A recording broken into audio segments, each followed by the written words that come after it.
Excuse me, তোমাদের কিছু ছবি তুলতে পারি আমি আমার ইনস্টাগ্রামে আপলোড করার জন্য? অসুবিধা নেই তো? হ্যাঁ, আচ্ছা ঠিক আছে।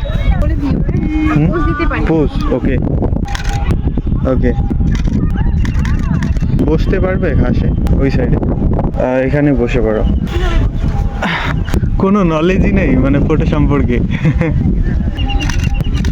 আচ্ছা যাও, ডুও নাও, ডুও বসে। হ্যাঁ বসে নিচ্ছি তোমাদের দুজনে, তারপর সিঙ্গেল তুলছি। একে অপরের দিকে তাকাও।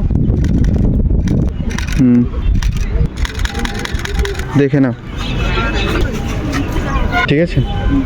ইনস্টাগ্রাম ইউজ করো? আচ্ছা, আমার প্রোফাইলটা সার্চ করো, ওখানে ছবি পাঠিয়ে দিব। ঠিক আছে, পরে কোনো অসুবিধা হবে না তো আপলোড করলে? হ্যাঁ ঠিক আছে, থ্যাংক ইউ। হ্যাঁ বাই। তোমাদের নামটা জানা হলো না। আমার নাম মৌসুমী দাস। মৌসুমী? হ্যাঁ, আরাধ্যা। ওকে, বাই। হ্যাঁ।